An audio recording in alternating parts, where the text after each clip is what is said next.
what a wet, rainy morning after a long weekend, busy weekend. A couple things to talk about, but we've got some work to do today. Charlie, come here. Walking, Charlie. Gotta go.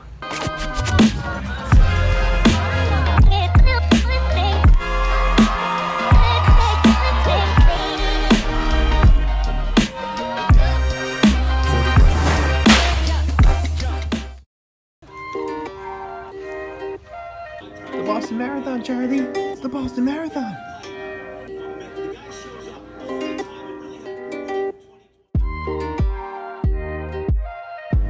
Okay, hey, good morning, everybody. We are just settling in now to watch the Boston Marathon. I've got to grab my work computer because the workday will start, somewhere along the course. But I do want to see this, pretty historic race. Kipchoge's out there running in Boston for the first time. Don't think today is going to be a course record for him personally.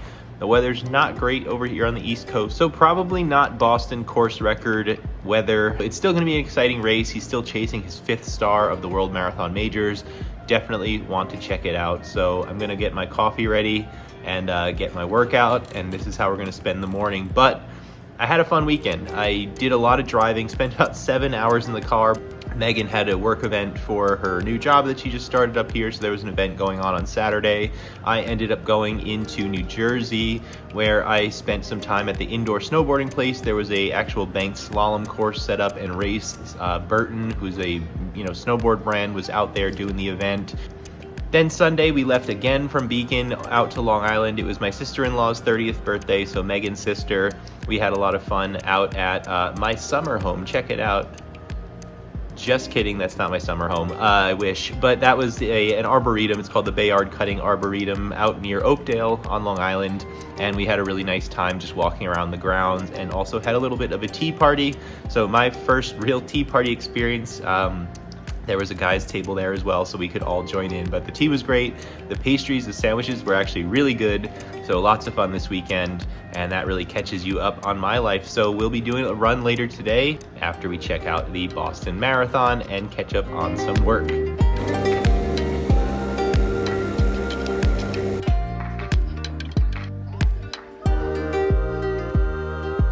All right, the wheelchair just started. Boston Marathon kicked off.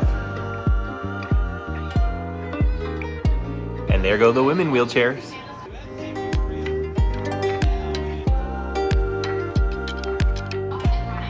Oh wow, just a changed tire in the women's wheelchair race, really quick. Wow.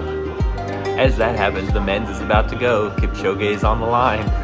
I don't know, I'm excited. I don't know how all you feel, but it's just really cool that he's going through the majors, and he's just got New York to go. If he can win today in Boston, I think that's why I'm so excited, is his next stop is New York City. That's the last one to win on the list, so we'll see.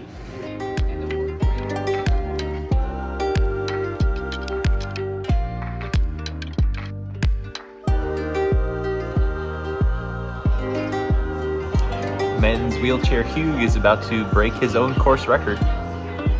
All right, Kipchoge just finished the line. Not his race that he wanted to run, but still a great effort. I know he missed a water bottle or something, which is pretty tough, I'm sure, to deal with.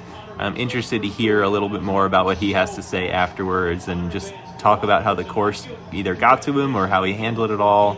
Looks like he's touching his quads right now. He's probably just had a little tough time dealing with the downhill. I don't think it's anything he's really dealt with before. It's hard for anybody, I think, at Boston. I've never run it myself, but it seems like maybe the downhill just got him a little bit in the beginning.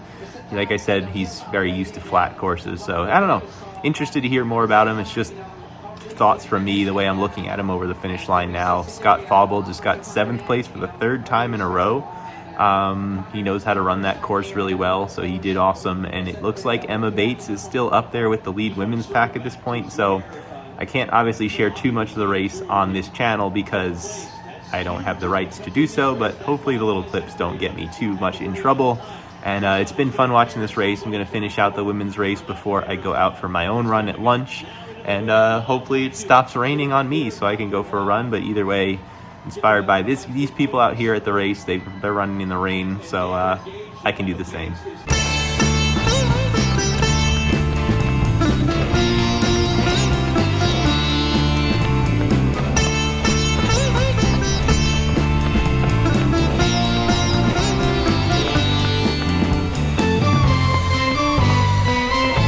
doing my best to keep my road mileage to a minimum. It still causes a little bit of pain in my hamstring tendon. So we'll do some more hill running for sure, getting up on the mountains later this week. I'd love to get at least like 10 to 15 miles in of actually running on the mountains, maybe more, and just see what kind of impact that puts into my legs. If it's not so bad, I might go a little bit into the following week and give myself like a 10-day taper. It's really just about letting my joints and legs recover from the pounding of going up and down hill that I want to be careful of. At this point, I really haven't been doing a lot of mileage that I need a real taper, but I just want to be protective of those last weeks after mountain running.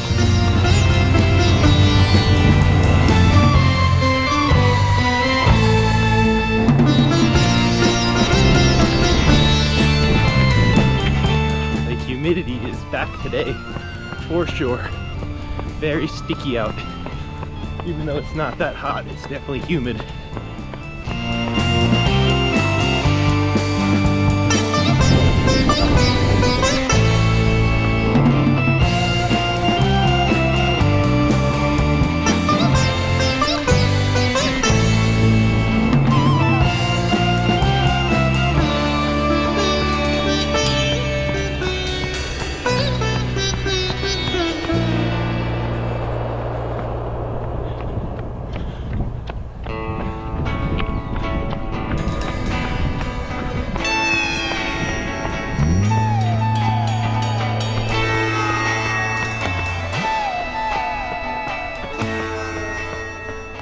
Okay, a nice short 3-mile run today for me. Still trying to keep those road miles down. Like I was saying, it still causes a little bit of an issue for me. Like today, I feel the tightness, in my glute or hamstring, the tendon really. And, I've really just been doing road miles on the treadmill. When I go to the gym, I do a 1 or 2 mile warm up. Honestly, most of the time I don't put my gym or anything on Strava. It's just I forget, or I could always manually add it later. That's what I end up doing, but it feels weird to just plug it in like 2 days after I forgot to log it. Anyway, that's where I'm getting a lot of the flat mileage in, is just little short warm-ups on the treadmill, and then I'm saving a bulk of the mileage again to go up on the mountains like I've been doing over the last few weeks. So we'll get back out there, we'll definitely do that, but it was nice to get a little bit of a hilly road run in today. It's nice to get a little bit of an elevation in heart rate and then learn how to control it as it goes to flat and downhill again, and bring that heart rate down, because that's what I'm going to be doing at an extreme on the mountains, is climbing, getting a really quickly elevated heart rate, and then bringing it under control as I run flat or downhill or peak to peak. So it's about controlling those heart rates and finding how to gear down if you have to. So nice to do that on the roads today.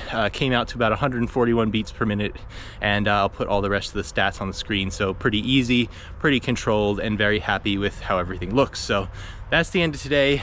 Hope you enjoyed coming on a little run for me and just seeing my reactions to the Boston Marathon and getting to check that out. I'm sure some of you might just be getting home from work now and haven't had a chance to really check up on the race, so maybe you're seeing it here first. I don't know. Sorry if I spoiled anything, but either way, with that said, thanks for watching. Hope you also had a good weekend, and I hope to see you in the next video. Take care.